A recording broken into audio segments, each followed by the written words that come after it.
Alright guys, this is a video I've been very excited to make. Finally, we are going to do a deep dive on Android Auto and what it looks like in the 2023 Ford F-150 Lightning. Now this is an XLT, so all of the footage you're going to see is of the beautiful 12-inch landscape infotainment screen. This is a screen that I fell in love with on the Ford Bronco back when they announced it, and I was so thrilled to find out that it's the same infotainment screen here in the lower trims of the Ford Lightning. So with that, let's dive right in to why I love Android Auto on this big, beautiful infotainment screen. One thing I love is that Android Auto basically launches automatically. Once your phone pairs via Bluetooth to the truck, your infotainment defaults to Android Auto. I do believe that's a setting, not having to fidget with it. It's wireless, you just get in the car, you don't have to plug it in, Android Auto launches. If you go to Settings and scroll down, you can see that starting Android Auto automatically is a setting that you can tune. I will admit that the first few days using Android Auto was confusing. I've never used Android Auto before, and those first couple days I did find myself questioning, how do I do this? How do I expand this? There is a bit of a learning curve. So here are the things that confounded me at first. The moment I launched Android Auto for the first time, it defaulted to a full screen map view because I hadn't launched any other apps yet. The moment you launch Spotify or a podcast, those will come up in a separate tile. And I love this split screen view that Android Auto is using. I do want to finally put a pin. You're only getting 11 inches of Android Auto because the Ford Sync system does still take a strip at the top and a strip at the bottom. I thought that this was going to be very frustrating, and I've actually found that it isn't. I find the two complement each other very nicely. I personally switched my Ford background to the dark mode because I felt it complemented the black borders of Android Auto a little better, made it feel a little more seamless. And while I find myself using the Ford Sync system maybe 5% of the time to check vehicle data regarding charging or battery or energy usage, it is still nice having these buttons along the bottom because I can't think of a more seamless way to jump between Android Auto and the Ford Sync system. So I like the way they've implemented it here. So on your 12-inch infotainment screen, you're getting 11 inches of Android Auto. This is an improvement because when the Lightning first launched, you weren't getting full screen Android Auto. I think that's a huge improvement. I've had it ever since I took delivery of my truck. What you just saw there in real time is how notifications work within Android Auto. You get a banner across the top, and then if you ignore the banner or swipe it away, it goes into this little limbo state for a few minutes, and then I can tell it that I'm not going to mess with it right now. And you can see I'm back to my two-tile view. One of the things that stumped me when I first took delivery was how to get into a full screen app. Let's take Google Maps, for example. If I'm deep in a podcast and I know that I'm not going to be switching songs or doing anything like that, and maybe I really want to use all 11 inches for my Google Maps, I tried pinching. I tried double tapping the app on the side. It turns out it's as simple as tapping the app icon on the left of the screen. This is kind of your dock where your most recently used apps live. Speaking about the responsiveness and the resolution, from the seated position in your Lightning, the screen looks crisp and clean. Admittedly, if you were to zoom in and lean really close and look, sure, you're seeing a little bit of pixelation. But what you see from a normal driving position, I'm very impressed with. I've also been impressed with Google Maps. This is not something I noticed on my Android device, but whenever I'm using Android Auto, it looks at my routine from the past week and knows what locations to suggest when I get in the car. If I get in the morning, it knows to suggest work. If I get in the evening, it knows maybe to suggest my pickup soccer game location. It's really a little smarter than I anticipated. You can see I must have made a trip to Lowe's recently because it knows on my days off I like to work on projects around the house. So the basic layout is that you have your dock on the left of recently used apps. You have an OK Google button here at the bottom, which is working now.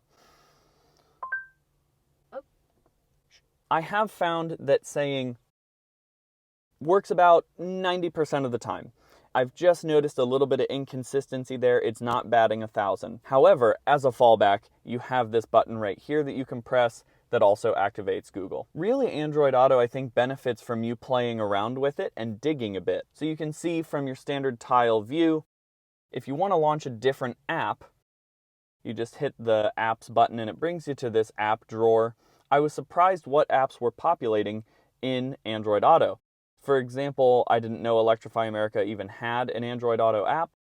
You can see OnX Off-Road. Pleased to see that PlugShare was on here. Also, a Better Route Planner was on here. However, a Better Route Planner, you have to pay a monthly subscription to get a Better Route Planner to work with Android Auto, and that's extremely disappointing to me, which is why I deleted a Better Route Planner from my phone. Surprised to see Facebook Messenger on here.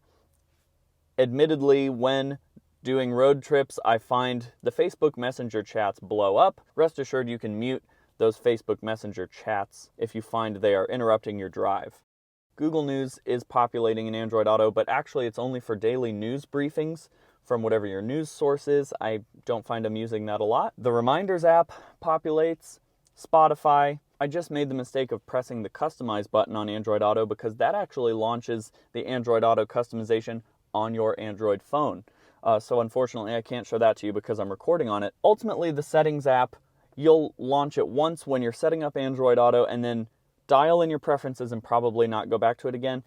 I will admit that there's a little less customization available than I anticipated. You can also choose whether or not to start your music automatically there, and then the different wallpapers available that you can choose. However, the wallpaper only pops up behind your menu. It doesn't pop up, it doesn't fill this black space around, so you can pick which one you want. You see you've got some options there. They all kind of have an automotive theme to them. Day and night mode for maps. I think you can just choose that it'll match whatever your phone would be doing based on the time of day. And then at the bottom, you can see more settings in your phone. Another thing that surprises me, the Android Auto app, you can't access it on your phone. There's a little icon that pops up when Android Auto is running, just to let you know that it's running. But it's not like an app that you can launch and dial in customizations. It's kind of weird. So this tile mode is the default mode. You've got your Google Maps on the left, your navigation, desired navigation app. Mine is Google Maps. And then you've got whatever audio playing on the right. Google Maps will always prioritize itself alongside an audio app. Spotify functionality is a little limited. You can't just browse music. It's a slimmed down experience for obvious reasons. They don't want you browsing new music while you're driving. So I have found myself having to prepare a little bit more if there's a playlist or an album, having to make sure I've at least liked it or listened to it recently. That way it pops up on my home screen. You can even like a song from the app. I do like that. However, again, because they know you're using this while you're driving, they're not giving you full Spotify functionality. They don't want you assembling a new playlist while you're driving. So I did like that if a song comes up on a playlist that I've never heard before and I like it, I like being able to just tap the heart. That way I can circle back later when I'm not driving, find that song in my liked songs, and add it to whatever playlist I think is appropriate. And then finally, a quick tutorial of how you interact with Android Auto. So, let's say you start in a full screen map, you want to launch your Spotify, you just click Spotify, it populates. Now it's putting it on the left side of the screen because it knows you've got to pick a playlist. It's keeping it safe for you and keeping it close to you on the driver's side. You pick your playlist. You press play, which I'm going to have to pause. Okay. If you tap back over to your map, it flip-flops them because it knows you want to have the map closer to your line of sight when driving. But once you've got each app loaded up as tiles here on Android Auto, you can bounce between the two. If you want to skip ahead in the song, you just hit the Spotify tile, and now I can skip ahead in the song. I can skip it. Obviously, this all works seamlessly with your steering wheel controls, so the volume and the skipping track also you can control from your steering wheel if you want to feel safe. I like that it shows you in the top left corner your cell phone service. That way, if you're on a long road trip and your music stops, it's not a mystery where you have to grab your phone. What's wrong? You can see that you've lost service briefly. And then I also like that it shows your battery, it shows when your phone's plugged in, and underneath these two would be how many notifications you have waiting. One pet peeve of mine, sometimes I will swipe a notification away and then about 2 minutes later, it'll remind me that I have the notification. When I'm driving, I don't need to be distracted like that. Also, this falls under the disclaimer that I haven't tried Apple Auto? CarPlay.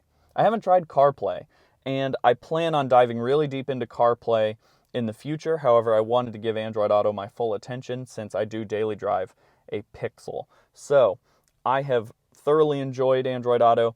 I also like when you go into reverse or when a camera populates. Let's just say I want to look in once I go to my front camera, obviously Android Auto takes a back seat, continues operating in the background, keeps playing your music, keeps navigating for you, and then when I'm done with my camera, it pops right back up. I love that Ford has gotten those cards out of the way, pushed them off to the side. Ford is allowing the driver to decide what they want to prioritize on their screen. Okay, so if you wanted to use the 60% Android Auto shrunken down version, I could see how this would be nice if you want to really multitask and get like your bed camera here, or what else? You could control zone lighting, Pro Power on board, off-road functionality, trip info.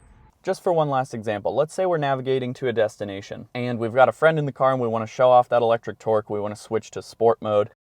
I do like that you can just use that toolbar along the bottom to hop into sport mode and then jump right back to Android Auto relatively quickly. It's not this big, oh, I've got to launch Android Auto and oh, now I'm going back to Ford Sync. They bounce back and forth relatively well. That's a crucial determining factor in how many drivers are going to adopt Android Auto or utilize it. If it was too clunky to go between the two, however, that's not the case here. Android Auto has fully replaced the Ford Sync system for me. I find myself using Android Auto every time I'm in the car. I use it for navigation and music because it's a seamless integration. They've done a great job, and I love that they're utilizing as much of that screen as they can. I like that you can full screen the map. However, if there was a moment where I know where I'm going and I just want to full screen an audio app, unfortunately, it doesn't appear that you can do that. The most you're going to get is that 60% of the screen. The other positive shout out that I want to reiterate about Android Auto and navigation in Google Maps is that Google Maps communicates with the 12-inch digital gauge cluster. If you have to turn right in a mile and Google Maps is telling you that, it's reiterating it for you on the digital gauge cluster behind the steering wheel. It blew me away because Android Auto really isn't communicating with your battery level in the truck. You know, I expected them to be two separate entities, and yet Ford surprised me and actually integrated Google Maps navigation into your digital gauge cluster. 5 stars for Ford on that one. They didn't have to do that, but they did, and I appreciate that. Additionally, whatever song you're playing also populates at the bottom of your digital gauge cluster. So these two screens are communicating even when you're utilizing Android Auto, and I love that. As for the Google functionality in Android Auto, it's been hit or miss. Sometimes I'll ask, what's 12 times 17? And it nails it. I can ask it to navigate me to a local restaurant. It nails it.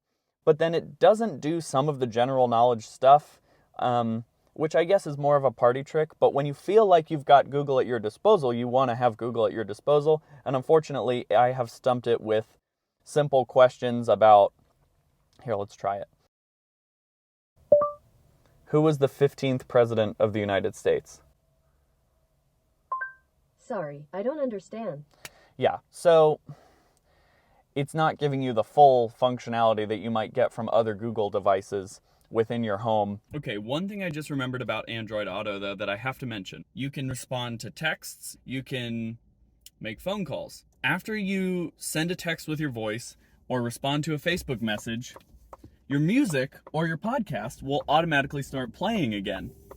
I can't say the same about phone calls. For some reason, when you end a phone call, your audio podcast music won't start back up automatically. I'm just surprised that it doesn't match. I'm sure there's a reason behind it. However, I always find myself waiting 4 or 5 seconds for my podcast to just restart, and then I remember, oh, I have to manually restart it, and then I press play. You know, if I'm trying to keep my eyes on the road, there's no play button on the steering wheel. I have to look at the screen or look at the tactile play button under the screen to restart my audio.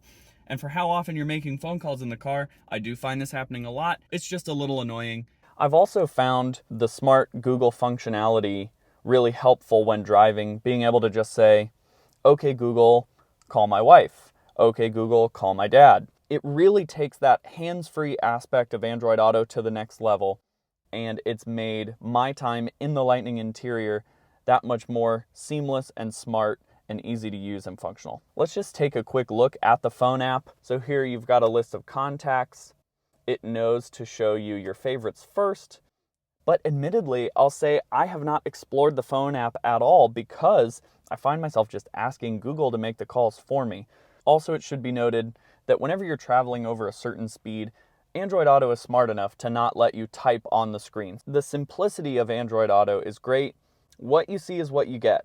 You've got recent apps in the dock on the left, you've got Google functionality, you've got Google Maps, you've got Spotify, Google Podcasts.